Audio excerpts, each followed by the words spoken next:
తరాలుగా ఆదరణ కలిగి ఉన్న ఉత్తరాంధ్ర కళల్ని భవిష్యత్తు తరాలకు తెలియజేసేందుకే ఈ నెల 22న విశాఖలో ఉత్తరాంధ్ర జాతర కార్యక్రమం నిర్వహించనున్నట్టు రైటర్స్ అకాడమీ అధ్యక్షులు వివి రమణమూర్తి స్పష్టం చేశారు. ప్రపంచ జానపద దినోత్సవం సందర్భంగా నగరంలోని గురజాడ కళాక్షేత్రంలో సుమారు 2000 మంది సమక్షంలో భారీగా కళాజాత ఉంటుందని, ఈ కార్యక్రమానికి ముఖ్య అతిథులుగా సాంస్కృతిక శాఖ మంత్రి కందుల దుర్గేష్, హోంమంత్రి వంగలపూడి అనిత, విజయనగరం ఎంపీ కలిశెట్టి అప్పలనాయుడుతో పాటు స్థానిక ఎంపీలు, ఎమ్మెల్యేలు, ఎమ్మెల్సీలు, మాజీ నేతలతో పాటు సినీ కమెడియన్ బ్రహ్మానందం, అధిక సంఖ్యలో కళాకారులు హాజరు కానున్నట్టు తెలిపారు.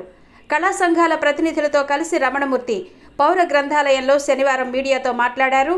రైతాంగం నుంచి పుట్టిందే జానపదమని, పనులు ముగిశాక సాయంత్రం వేళ పాటలు పాడి డ్యాన్సులు చేసి ఆనందించేవారని, అలా ఉత్తరాంధ్ర జిల్లాల్లో మరుగున పడిపోతున్న సుమారు 50 కళల్ని ఆ రోజు బీచ్ రోడ్లో కనీసం 2000 మంది కళాకారులు ప్రదర్శించనున్నారన్నారు. ప్రభుత్వాలు చేయాల్సిన పనిని లాభాపేక్ష లేకుండా కళాకారులు తమ గొప్పతనాన్ని 10 మందికి తెలియచేసేలా ఎవరికి వారే వచ్చి సహకరిస్తామన్నారని, ఉత్తరాంధ్ర జానపద జాతరను అందరూ వచ్చి ఆదరించాలని కోరారు.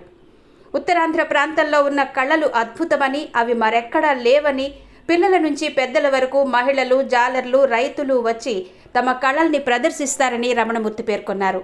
తమ కార్యక్రమాన్ని చెప్పగానే 2 తెలుగు రాష్ట్రాల కళాకారులు, ప్రజాప్రతినిధులు స్పందించారని, తాము కూడా ప్రదర్శనల్ని పంపిస్తామని మంత్రి దుర్గేష్ లాంటి వారు హామీ ఇచ్చారని గుర్తు చేశారు.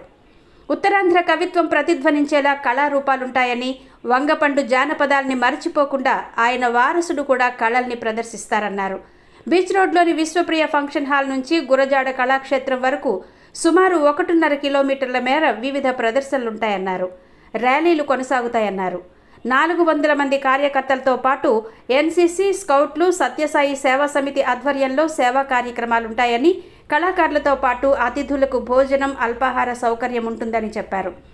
రచయిత, కళా పోషకులు, సినీ నటుడు బ్రహ్మానందం తనకు తానుగా ఈ కార్యక్రమానికి వస్తానని హామీ ఇచ్చారని, కీచురాళ్లు వంటి సినిమా తీసిన మంత్రి దుర్గేష్ కూడా ఉత్సాహంగా ఉన్నారన్నారు.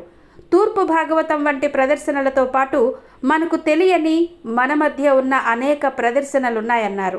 అనంతరం కార్యక్రమానికి సంబంధించి రోలర్ ట్రోఫీ, పోస్టర్ను ఆవిష్కరించారు. కార్యక్రమంలో ప్రముఖ రచయిత ఆచార్య డివి సూర్యారావు, ప్రముఖ కళాకారులు చిన్నారెడ్డి, విక్రమ్ గౌడ్, చలసాని కృష్ణప్రసాద్, ధనుంజయ్, వి త్రినాథ్, బాదంగీర్ సాయి, వీర్రాజు, కొడతాల రాజు, వర్రె నాంచారయ్య, మస్తాన్ రెడ్డి తదితరులు పాల్గొన్నారు.